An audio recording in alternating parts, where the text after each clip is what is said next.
Randal is the oldest friend that I have in life. Uh, he and I did the math. We have been friends for 46 years. And so when I first got saved, I began attending a Pentecostal church. I say by luck, but God's hand. And Randall saw me, and he at that point was involved in young adult and young marrieds ministry. And so he began inviting me, but I kind of avoided him and made all kinds of excuses as to why I couldn't attend their events. And eventually I did, got totally involved in the church. And, number of years later, I went into the ministry as a pastor in Randal, went into the ministry as a missionary. And from the very first time I knew him, I really learned. I don't know if you know these names, Hudson Taylor, Jonathan Goforth, and many, many others. And I learned them from Randal. And I remember him telling me a phrase that I thought was so good that I memorized it. It took me a little while. It was by a missionary by the name of Jim Elliot. Many of you know the name, and Jim Elliot went and was killed by the people that he went to minister to, and later his wife went back, and all of those people, most of them were saved. And Jim Elliot coined the phrase, "He is no fool who gives what he cannot keep, to gain what he cannot lose." Of course, he's talking about giving your life to God to receive eternal life. And so at the end of the service, we are going to receive a second offering to go towards the ministry of the Naylors. They have been all over the world. They live in Hong Kong. They used to go into China regularly and train and teach the underground church pastors and students and leaders. I'm not sure to use the word arrested, but he was in a restaurant with his wife, Denise, and they had just been teaching. I hope it's okay to say all of this. A group of pastors and the Chinese police came in and took him aside and took him to another place. And anyway, it all worked out well. And they go to Cambodia, all over the world, just training Bible college students, pastors in training, and church leaders. And so they're one of those couples, Randal and Denise. Denise is a translator. She goes into prisons, has done all kinds of ministry, and they have given their lives to serve the Lord. So join with me, give him a great big harvest welcome. Would you please? Well, it's good to be here today. I thank the pastor and the church for allowing us to come and share. It may be hard for you to believe, but it was 5 years ago when we were back in Canada on our home assignment. I know time goes fast for all of us, but 2017 was when we were here. We first want to really express our thanks and appreciation to you as a church for your prayers, for your financial support, and your partnership with us in serving God overseas. There are so many times when we are in Asia that Christians in there have come to us and said, when you go back to Canada, please tell the people in Canada their thanks and appreciation for supporting and sending couples like Denise and myself to go there and to be able to be involved in their life. So on their behalf, I'm wanting to express their thanks to you for your support of us in missions. Next year, I will be moving into official retirement as I reach the young age of 70, but I'm not stopping in our ministry. It's just that we want to be released from our official duties and responsibilities within the PAOC. But we're home here in Canada now for the next 3 months. At the end of December, we will be going back to Hong Kong. You can put the first slide up, please. We'll be going back to Hong Kong at the end of December. And then we've got ministry commitments that we have both in Hong Kong and in Cambodia and other countries that we want to finish. And as I was sharing, a very well-known phrase that the way you start, ending is as important as beginning. And as you arrive at some place, make sure that you leave. And so we want to make sure that as we leave and say goodbye to the ministry and to the people that we've connected with for so many years, we want to be able to just bless them and give them our thanks. You know, like all of you, we have lived through more than 2 years of COVID restrictions. While it's been difficult for you here in Canada, it's been really tough in Asia, in Hong Kong. And even still today, they still require mandatory face masks and social distancing in the city of Hong Kong. Since coming to Canada, it's the first time in over 2 years that I've actually I could have the opportunity to preach without wearing a face mask. So even when we were in churches, and then when churches were not allowed to meet, we only would videotape, I still needed to wear a mask, even though there was just a camera and a camera person, because the camera was just on me. And of course, the government regulation did not know if there were people in the congregation and were we breaking the law by having people in attendance when they could. So in order to not, just again, avoid the appearance of disobedience, or I won't say evil, but you know what I mean. To avoid the appearance, we still needed to present and let people know. So it was actually, even since coming back, I still feel, if I use the phrase, going out in public a little bit naked, not wearing a mask, there still is a level of hesitancy on both Denise and myself as we go into the supermarkets and malls by thinking, ooh, how close should I get to these people? It's just, I mean, that's been 2-3 years plus that we've been under the sort of pretty strict rules and regulations. Well, I'm sure all of you have felt like, many of us feel like we've been living on the edge of a cliff during what we would call very chaotic times in our lives. And with so much instability, political unrest, war around the world, the question, I guess, that we have faced is, what are we passing on to the next generation? We certainly know and understand that the next generation is going to be harder for them than maybe what we have gone through. And how can we make a difference? That's the question we're asking ourselves. How can we make a difference in a very chaotic world? And the truth even has been shared this morning, the truth that has both strengthened and encouraged us, and reminding that is this: God is in control. And so no matter what's happening, whatever the news we're seeing, and we're always seeing sort of not good news, we need to keep reminding ourselves, because the other information coming at us is like a machine gun coming at us. And if we don't reflect back on, God is in control. He knows what is going on, even when we do not understand. And God does not need to explain to me the details. We just need to learn how to live with where God has placed us, and understand that God is working out his plans and purposes, even when I don't fully understand. And God is calling all of us, and I want to encourage you, that God is calling all of us to show to the other people around us the hope, the peace, and the assurance we have in God.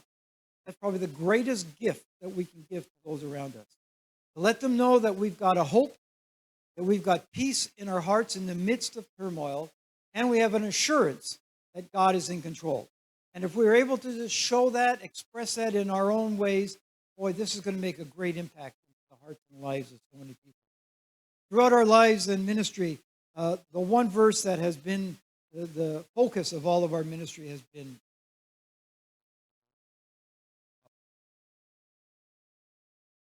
this is normal technology. Thank you very much. Technology. I always wonder how Jesus would have handled all the technology. Okay, there we go. Oop, wrong way. Yeah. Okay. Psalm 96, verse 3 has been our verse.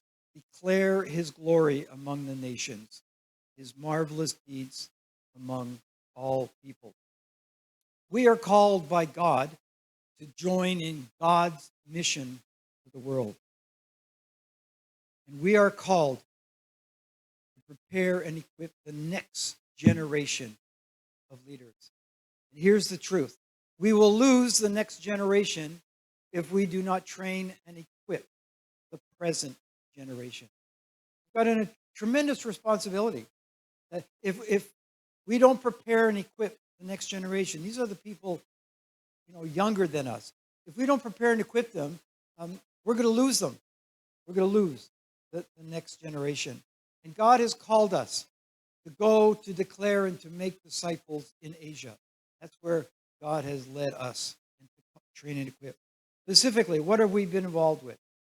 We have three things. Three things have been our focus: to teach and model Christian leadership. I am not perfect. My wife will gladly tell you this. I don't talk for too long. But we do endeavor to present to the believers in the countries we go to a model of Christian leadership which is lacking in the world that we live in. Not just, we committed ourselves to show practical love and compassion to others, and really to empower young adults to develop a heart of wisdom, to make correct choices, and to live effective, fruitful lives with godly character. It's a big mouthful. But that has been sort of in our hearts and in our minds. We have to keep coming back to this during the tough times, during the difficult times when things aren't going exactly. What has God called us to? What are we there for? Why are we involved in the ministry? As Gary shared a little bit, I started my overseas missionary journey in 1988. That's 34 years ago. So almost half of my life now I have lived overseas. And coming back to Canada is as much a culture shock as for many of you who have come here to Canada. One of the challenges of being a foreign missionary is that there is no place where you're at home. Because when you're in another country, you're called a foreign missionary. And when I come back to Canada, they call me a foreign missionary. So where is my home? Well, my home's in heaven, but I'm not. But we learn how to adjust. But the question that at this point in my life, and as I'm coming to the end, and I'm saying I'm not stopping ministry to sort of change our focus. The question that has really filled my heart and mind over the last while is, has my life in ministry made a difference in leading others closer to God?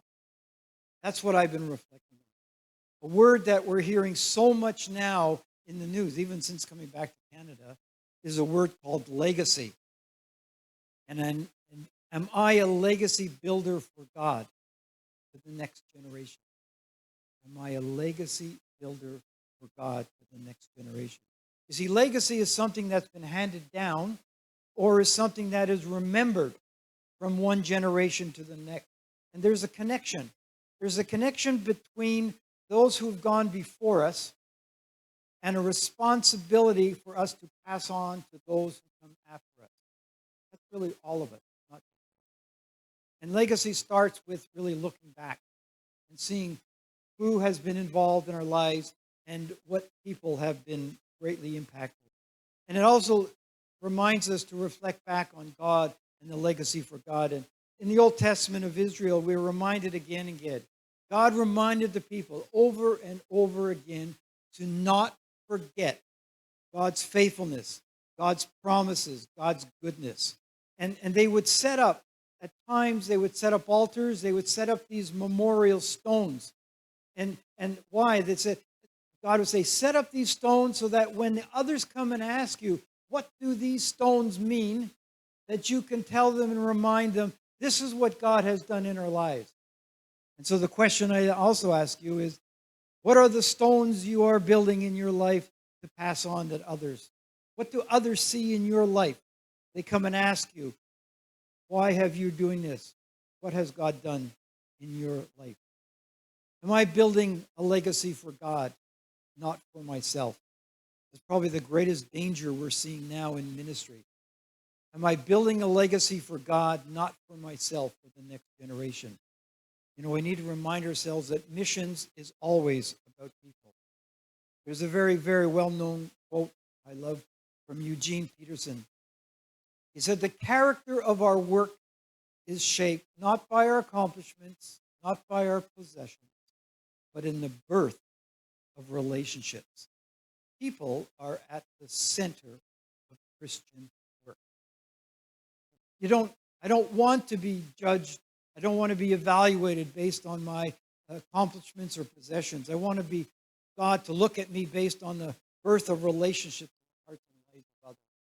So many churches and programs get focused on the building and the programs, and we sometimes can very easily forget that missions is always about people. You know, teaching and training has been the ministry that we've been involved with the most over these 30 plus years. There's a very well-known quote that I love that says, teaching, education, is not the filling of a container, but the lighting of a fire. And so much of even in our public education and everything else is just giving information so that people, it's like a container, just fill up the container. And I find that even in Bible college that I have to keep, when I'm teaching the students, remind them, I'm not here just to give you information. You can learn this from a book. You can read it. You can find other sources. I'm here to light a fire in your heart and life that you will burn. You know, the phrase we would say years ago, burn for Jesus. Not burn out, but to burn.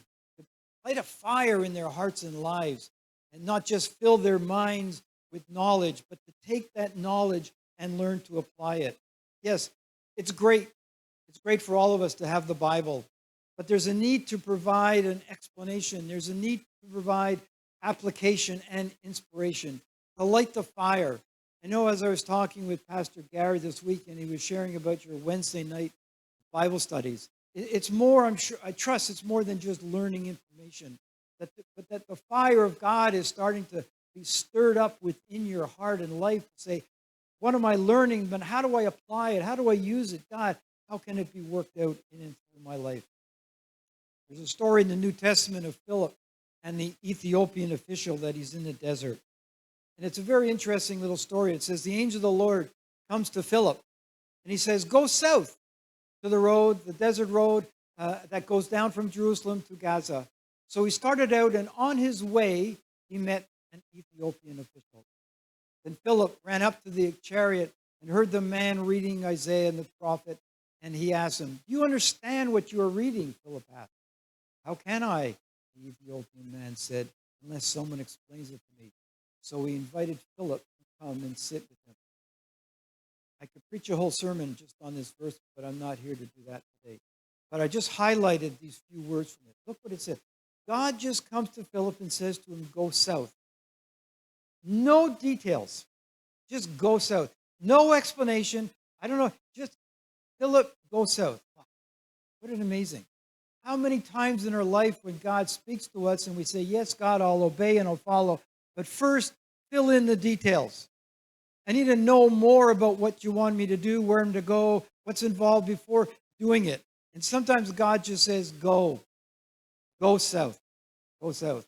And here's what's amazing about this verse. It says that on his way, Philip had no idea. God, at this moment, we don't know. He doesn't tell him, am I supposed to look for a person, a place? What am I doing? Where am I? And as he's just obeying and following God and going on his way, like all of us, as you go on your way to the work, to office, to the supermarket, as you're on your way, look, God brings him and meets up with this Ethiopian. So many times in our lives that we have heard and felt God say, go. And we struggled because we didn't always, we wanted more details. And God just says, go. And many times as we've lived in Asia there, and God has called us to go to other countries, we said, what? We're not here just to travel around. God, go. And we have seen God weave his plans and purposes into our lives greater than we ever expected. He never gave us the blueprint of what was going to happen. 34 years ago, I had no blueprint from God of what I was going to do and where I was going to go. He just said, sort of, go. But the question that we have been filled with our hearts and lives over the last many years has been exactly this question. When Philip says, do you understand what you are reading? Look at the answer. How can I unless someone explains it? That's where we have felt God has been leading. We have been called by God to try to explain to the men and women in the places we've gone to. This has involved a whole variety. It's been involved teaching in the Bible college. It's been preaching in the church. It's been meeting with individuals one-to-one to provide counsel, support, encouragement. It's all over the place in terms of what we've been doing. We are building a legacy for God as I look back in my life. You know what I discovered, and what you also are discovering? People are watching us. People are watching. When I declare that I'm a Christian, when I declare that I'm a follower of God, when I even declare that I'm a pastor, people are watching. And they're watching us through the good times, but also through the difficult times, through the tough times, through when things are not going as smooth as we want all the time. They're watching us to see, are you going to remain faithful to what you are telling us? That's been sort of the one great thing in my life has been as I get older, and Gary and I go to the same barber, our hair turns white. I don't know why it happens. There must be something in their shampoo or something here, but that getting older and having white hair brings with it a level of respect and a willingness to actually want to listen to us. And so many of the younger people, when they say, wow, you've been a Christian for like more than 50 years of your life, I can't believe it. I've been a believer for 6 months or a year. Wow. They said, wow, so you really can stay faithful to God after all these years? You can still serve God and you can hold on to God? Yeah. It's such without me even saying very much, we're just living our lives and them watching us. The other thing we discovered that as people watch us, they want us to see, are we willing to lay down the past hurts? The past hurts that have not only come into our lives personally, and folks, we have them just like all of you, hurts that have come in ministry from other people in ministry towards us. And they want to see, are we willing and able to lay down and to move forward and not to keep going back and reminding and talking about how we've been hurt and what's going on. This is Thanksgiving. We're not thankful for God for all the bad things. We want to thank God for all the good things. In Corinthians chapter 3, verse 6, there's a wonderful little verse there that talks about how we are to be involved. All of us are to be involved, and really for us in missions. And Paul talks about how that some people some are called to plant the seeds. Right? Here's the amazing truth. If nobody plants any seeds, nothing will grow. If we don't plant, nothing will grow. We've been traveling around Ontario here and speaking in churches, and we were up in the Ottawa Valley, and as we drove there, we passed these cornfields, just huge fields of corn. And I'm thinking to myself, wow, what if the farmer didn't plant any seeds? There'd be nothing there. If we are not planting seeds of the gospel, we don't know what the result is. We just, God called us to go plant. It also says, the verse talks about, some are called to plant, some are called to water. If nobody waters, what happens? The plant is going to die. But the verse also said, but it's God who makes everything grow. It's not me. It's God who's going to make everything grow. I'm reminded of a story I heard in Africa. I was blessed to live as a missionary and teach in a Bible college in Kenya, East Africa, for 3 years back in the 1990s. It was a wonderful experience to be there. And for some of you, most of you don't know me, is that my wife and I got married in Kenya. She was in Hong Kong. I was there, and long story. But Africa story, great story. In the school, the teacher came along and handed out seeds to all the students. Only 2 students took the seeds and went out and planted them. So the teacher asked the students, why did you not go and plant any of the seeds? Their answer was, why should I take the time and energy to go out and plant seeds? I'm never going to be around to enjoy the fruit of all of my hard work. So he said, why should I plant any seeds? But years later, those little seeds turned into fruit trees that provided fruit for many others. Wow, that's been like our life in ministry. We've been out at times planting seeds. We have no idea what the harvest is going to be. We have no idea. And sometimes God has called us to plant. Sometimes God has called us to water, just to be there to support and to bring encouragement. We all know that all the fruit takes different time to grow. Some grows really fast, some takes many years. Salvation is very quick and immediate for many, but spiritual growth takes time. And we may not see the results in our lifetime, in our generation, on the work that we are involved in doing. It's a simple truth that is really, I get really excited about little truth of God. Here it is. God chooses to work with and through us, not without us.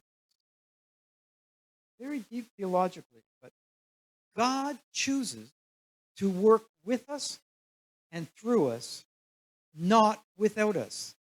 God really doesn't need us, if you think of it, for salvation, for bring salvation. He can do the miracle, but he chooses to work through us.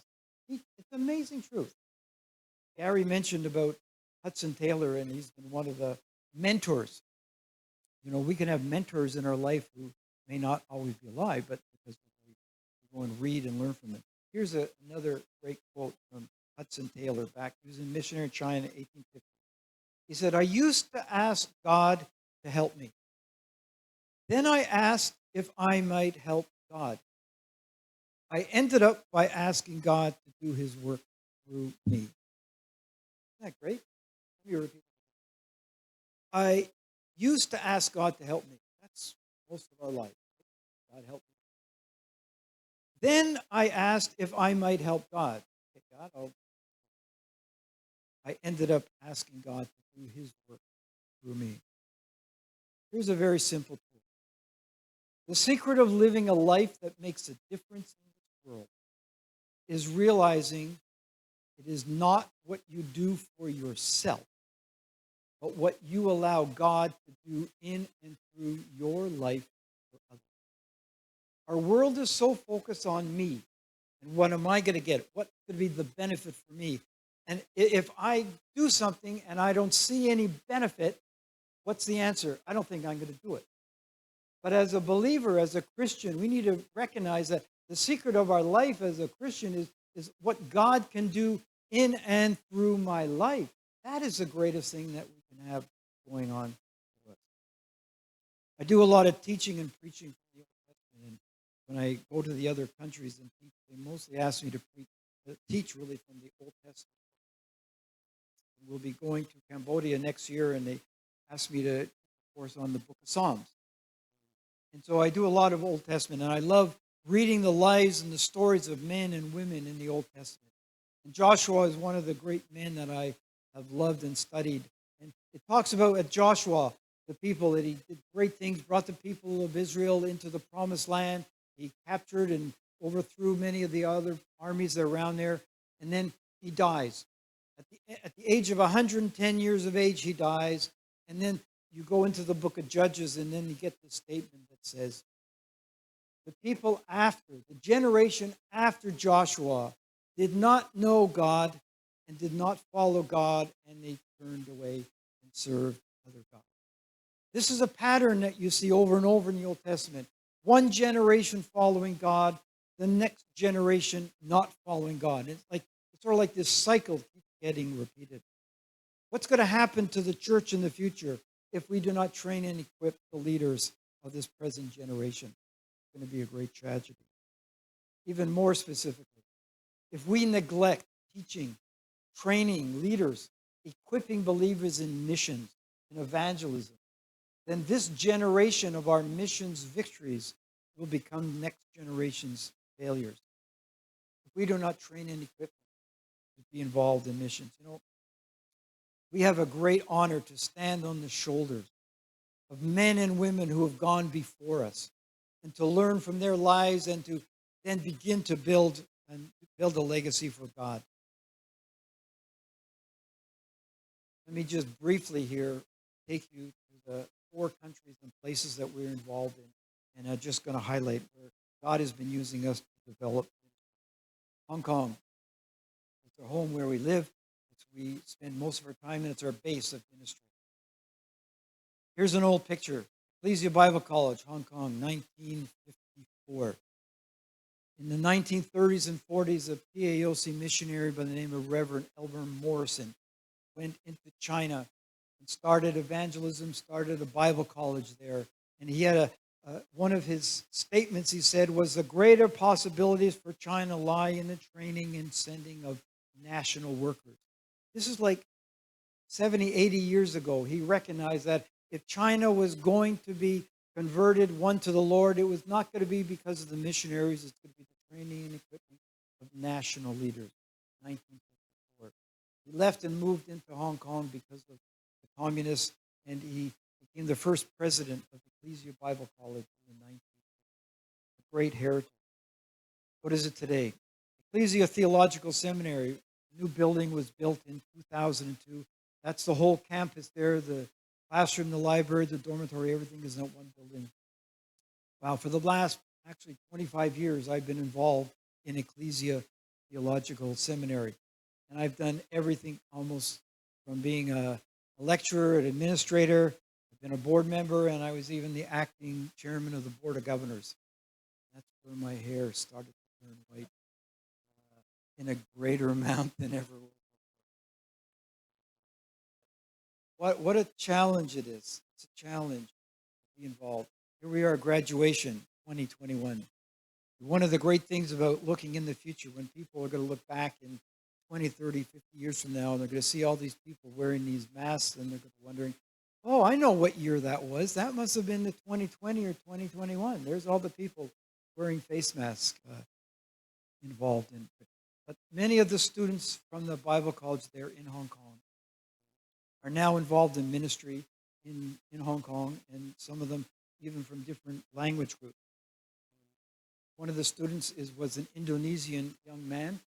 He's now Pastor Arianto. He is involved in an Indonesian church in Hong Kong. There's over probably about 130,000 Indonesian domestic helpers in Hong Kong, about 130,000 Filipino domestic helpers in the city of Hong Kong. And so different churches have reached out in ministry to these groups, language groups, and they have many Indonesian churches. He's the pastor of the church.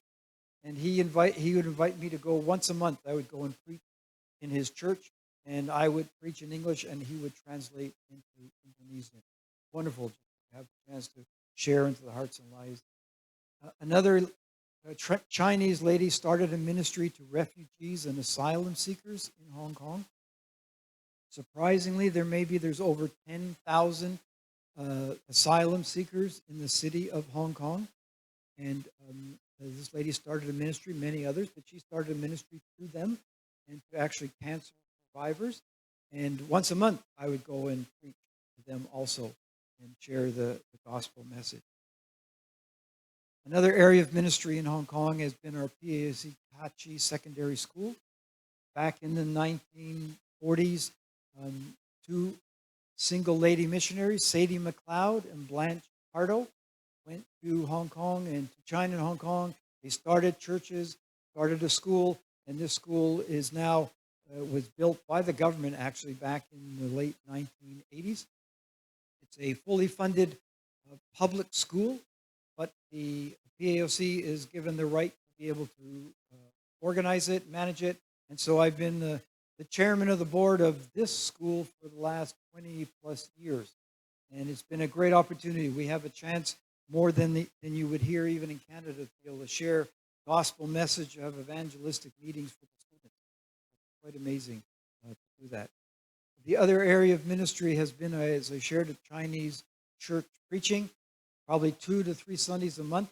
I'm out preaching in the different churches, some very small, of 30, 40, some several hundred.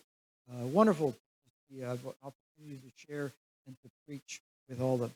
Before coming back to Canada, I was preaching in a church, and a man comes up to me, and he says to me, he's married with 2 small children. He comes up to me and says, 33 years ago, he said, I met you when you taught me English in an after-school program in this church, part of evangelism that we did back then. And he said, I came to this church because of you 33 years ago. And he's still now serving God. Here's another young lady, Kathy, who was one of the students who also was in one of my classes that we did through the church back in the late 1980s and 33 years ago. And she became a believer. Here she is with her 2 kids and married. And she's also now building a legacy for God there. The area of ministry that really has opened up for us in the last probably 15, 20 years has been to go to other countries to be involved in Bible colleges. We go to the schools that are small. They're not always have a lot of support in terms of people and finances, but we really believe God has called us to go to these places. And so we go there as volunteers. And because of your support for us, allows us to go to these countries and to be involved in ministry, and doesn't cost them anything. So we go there fully funded as volunteers. 3 other countries that we go to. India. We've been going to India now since 2010. A long time ago. It seems short, but it seems like involved in what's called the Trinity Theological College. It's in the eastern part of India. We fly into Calcutta and take a train north for 5-6 hours. And then at this school is the Bible College.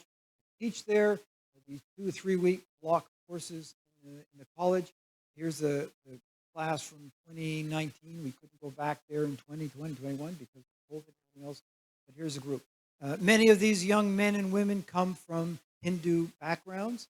And it's a great challenge for them to not only to become a believer, but to actually decide to go into ministry. And many of them now leave and go into other church planting. When I was in the school there, they had this poster. Here's a great statement. It said, "We are called to go out and be fishers of men and women, not just keepers of an aquarium." Isn't that great? Well, students, as they come in all the time, they're seeing this poster by saying, we're not here, we're not in ministry just to take care of an aquarium. We're here to go out and win men and women for the Lord. 2 of the students, both this couple were one of the students in my first class back in 2010. They got married, they have a little daughter now, and they were involved in planting a church in another part of that, in the Jharkhand, in the province of Jharkhand, northeastern part of India. The ones on the right, 2 young ladies there, graduated, and one of them went on to get her master's of divinity, and she returned back to school to be teacher in the college there. It's wonderful just to see God working in the hearts and lives and raising men and women. The other country that we've been going to is Mongolia. There it is in the script of Mongolia, 2 different traditional and older style Mongolia. Capital city called Ulaanbaatar. Mongolia is a country, just for your geography, it's between China and Russia. It's a landlocked country by itself, independent country, about 3 million people only. It's called the land of the blue sky, and it's a wonderful country. So we ended up going there. We've been going there for 2 times. Again, we had to stop over the last 2 years.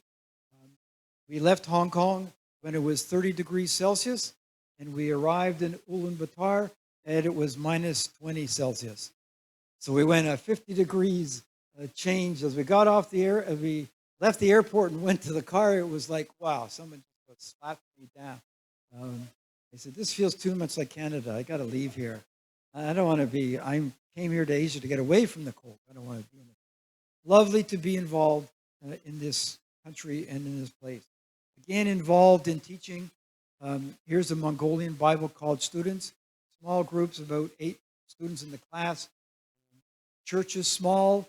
It's only really had official opening back in the 1990s when it became independent.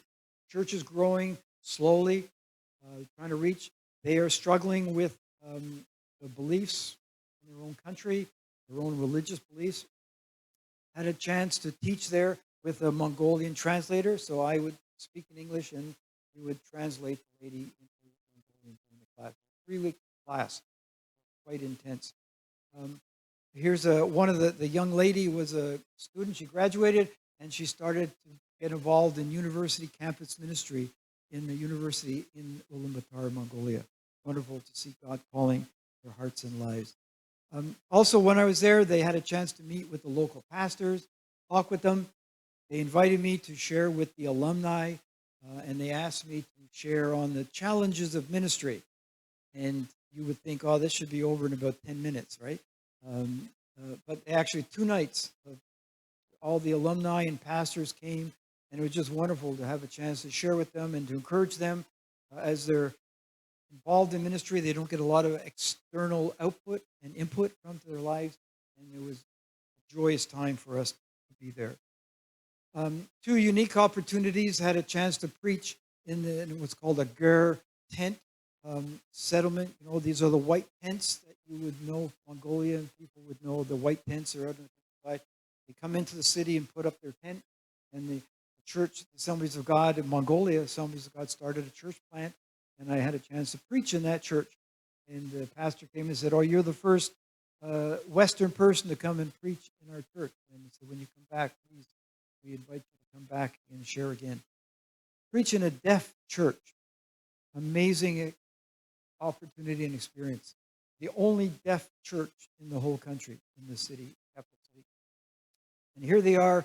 You see at the bottom there, they're worshiping in sign language. No sound, so you struggle with not having musicians. Hey, you need to learn how to worship in a deaf church. And they would use sign language. So the worship team you see there in front is signing out the words of the chorus, and the people are all joining them by signing it out. And they're worshiping God. It's just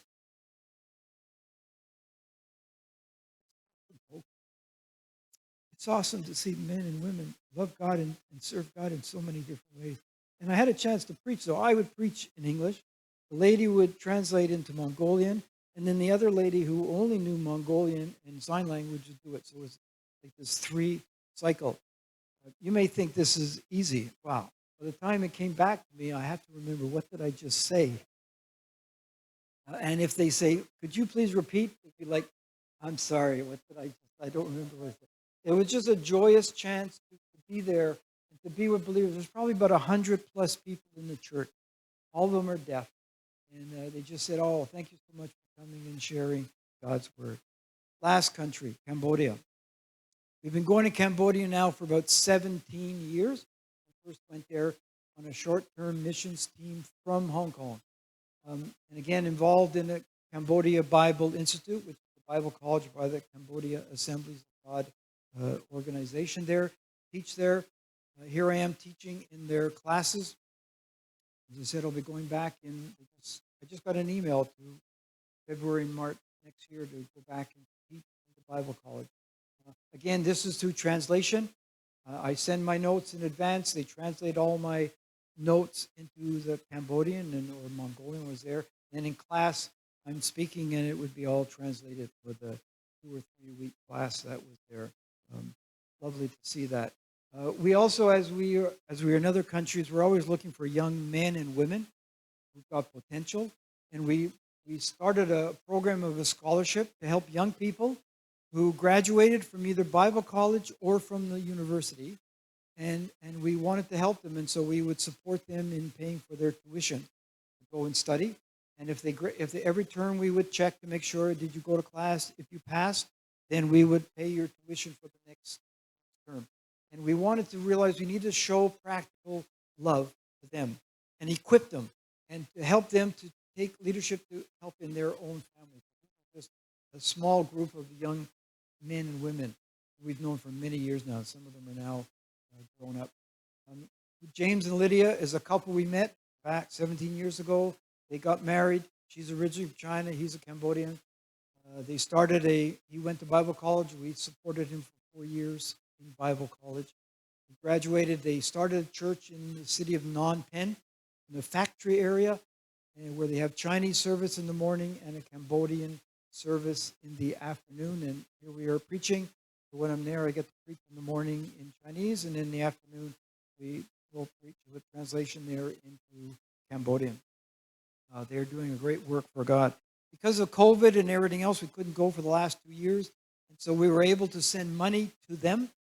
The country was hit quite hard because of all the economic issues, and so they were able to buy tons of rice, really lots and lots of rice. Very expensive.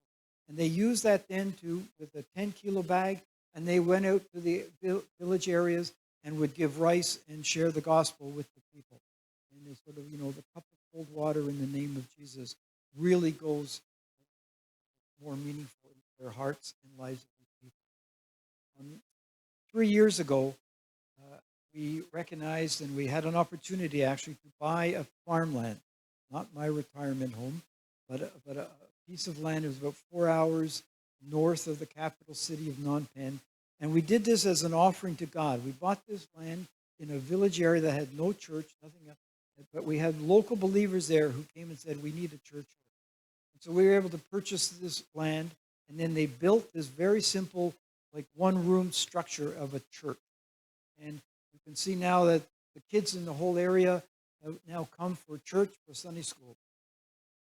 Here we are in 2021.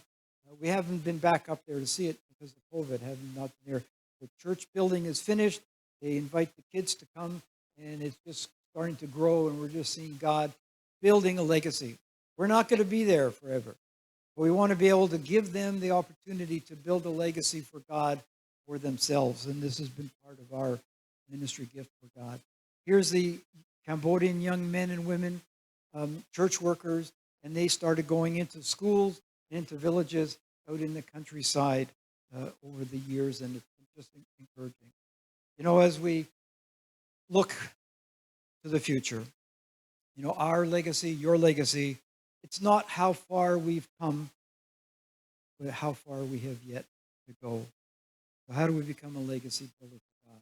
I want to close here with words of a song that I'm going to play this song in a few moments here. It's really a challenge that I want, as I play this song, I want you to not only read the words, but be able to listen to the song. And I pray this will become your testimony, that as I look back on my life, I want to know, God, have I been faithful? Have the people who come behind us, do they find me faithful? I pray that this will become your prayer, your testimony, that as you look upon your children, your grandchildren, great-grandchildren, that as they look upon you, that you're building a legacy for God in their hearts and lives, that they would see your faithfulness in your life. That's the greatest gift that you can give to your family, to the people around you, that they will see in you the faithfulness of God and see you being faithful to God. And I pray that Pastor Gary and all, that as you continue in this church, that you would become legacy builders for God, men and women. In closing, your prayers and mission support have a great impact on the lives of the next generation of Christian leaders. You may think, well, we're praying, does it really matter? I want to let you know it does. Your prayers, your support really have a great impact in the hearts and lives. And one day we're all going to stand before God. And as God looks upon you, you're going to share in the glory that God looks upon our lives. It's not just us. As your partnership with us, God is going to see you have been part of what God is trying to do, building His kingdom around the world. So thank you for your love, your support, your prayers. And I pray that as the church continues to go forward, that you would do with it with a heart that has God, as Gary has said. Revival is what we need. I thought as Randal was sharing, our beginnings back in Montreal, and we had no idea where God was going to lead us. And, He led me to pastor here in Canada, and He led Randal to find a wife in Asia, and be used in many, many countries. And, I guess the song kind of summarizes that we are simply called to be faithful wherever God has. And so you and I are called to be faithful right here, to minister and reach the people in our neighborhood and pray for those that are in the world and support them. Just a little heads up, I need to take a moment and just for a minute or two and just kind of share a little bit. We didn't get a chance to hear if I see the look, but so I want us to receive an offering. And this offering is going to go totally towards the ministry of the Naylors. You heard them say they're going to Cambodia. One of the things that many people don't realize is that they have to raise all of their own support. Their salaries, their travel, their airplane, flying back to Canada, they have to raise all of that themselves. And so we just want to be able to support them. Now, as you're getting ready, let me just say, you can give online this week. We're not going to give them a check today. It'll be later this week or next week when we get it all together. So if you normally give, Pastor Stephen said he still gives, the check and put it in the envelope. We give online. So whichever way you normally give, but just be sure that you put it down. Whether you say missions for today or to the Naylors, all of the missions money or money that's designated to the Naylors is going to go towards their ministry.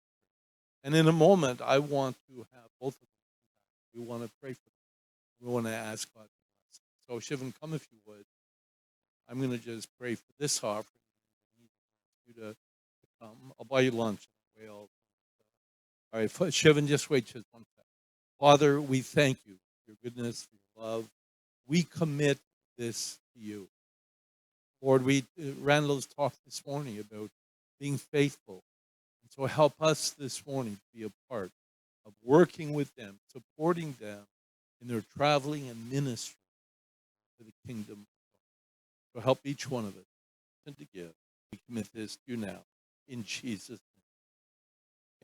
All right, thank you. Shiv, go ahead. Denise, you do come up just for a moment. Now, look, you could do this in English and whatever way. Come on, give her a big welcome, would you please? We're so glad to have you.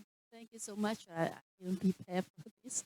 Um, it was great to come back to Canada, knowing that we had churches in Canada and peoples in Canada who pray for us and support us. And your support means a lot to us. And please continue to pray for not only for us and support us, but for other missionaries, because this is the work God for all of us to do. Thank you. Thank you so much.